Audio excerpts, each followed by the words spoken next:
Good morning from the land of the morning calm. My name is Roy Peregrine. This video is for History 512 for Liberty University and is a overview of my research topic, which I will present in the next few days.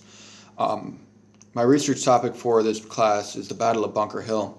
While researching for the Revolutionary War, I went to a local library on post here in Korea, and I asked a local Korean where the nonfiction books were on the American Revolution. He had never heard of the American Revolution. After a few minutes of talking to him and debating about if America ever had a revolution, he finally stopped and looked at me and said, "Oh, you mean America's first Civil War?"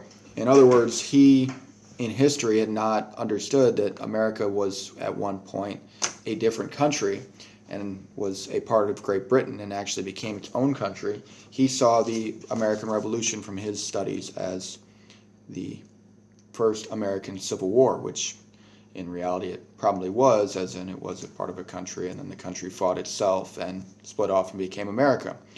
Well, I thought this was very interesting and a different perspective on the Revolution from somebody who learned from a different country. So while I was looking up articles on the Revolution, I found an article by Lieutenant Clark of the Royal Marines, his account of the Battle of Bunker Hill. Well, this account was different from what I had seen. Basically, he was saying that he woke up one morning and the Americans were up on a hill overlooking Boston, shooting cannonballs into Boston, whereas most of us have heard that the Americans were not the aggressor in this battle. They were the ones who were taking the hill basically before the British took the hill themselves, as per an account of their spies. But this Lieutenant Clark, who was writing a letter for the one of the local newspapers, the link is below for Sabon. We can access it through the Jerry Falwell Library. Was different than what I had ever seen, and it led me to believe that the British did not actually think that they were attacking a organized force, but they were instead attacking a bunch of rebels that were basically rioters on top of a hill who had somehow managed to find a cannon and started shooting into it, which the cannons, of course, in my paper you will see were basically stripped off of ships that either wrecked into the islands or were taken through piracy. Anyhow, Lieutenant Clark wrote that for the protection of the local colonists, of the loyal colonists of Boston, they must dislodge the hill because these rebels are crazy and shooting cannonballs in there. Of course, I'm paraphrasing that greatly. From our textbook and other articles, I had a working thesis that the British had no respect for the rebel militias. This led them to assault up the hill in rank instead of file, basically shoulder to shoulder instead of in columns, as they probably should have against an organized, dug-in military. But as I've done research, my thesis has changed to the idea that the British did not have a good understanding of the full spectrum of warfare where they were fighting.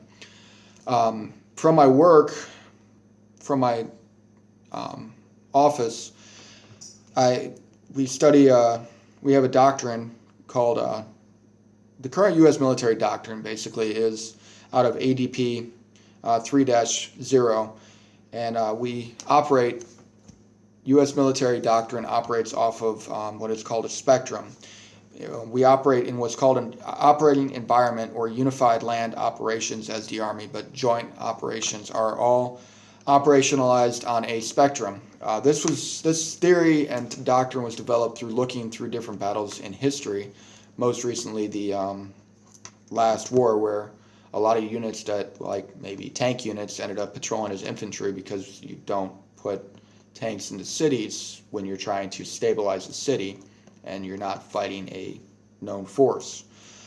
Basically, in ADP 3, operations are on a spectrum. The operational environment, quote unquote, or unified land operations is a simultaneous execution of offensive, defensive, stability, and defense support of civilian authorities, which occur across multiple domains to shape the operational environment, prevent conflict, prevail in large-scale ground conflict, and consolidate gains as part of unified action.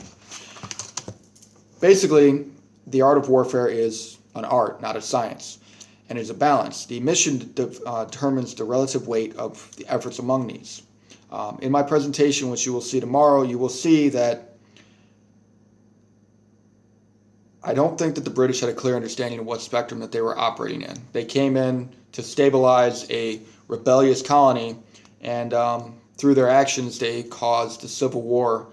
And when they went across from Boston up the hill, up Breed's Hill, to clear the rebels, they didn't realize that they were facing a formidable force. They were on file instead of rank, because they were going to clear out rebels that were untrained and unfit. And well, they got to the top of the hill and there was dug-in armed militias with rifles pointed at them. They had a great loss of life that could have been prevented had they had a clear understanding of the situation on ground. Check out my presentation tomorrow. It'll be a slide deck, and I will narrate the slides with a video like this one. Hope you have a nice day.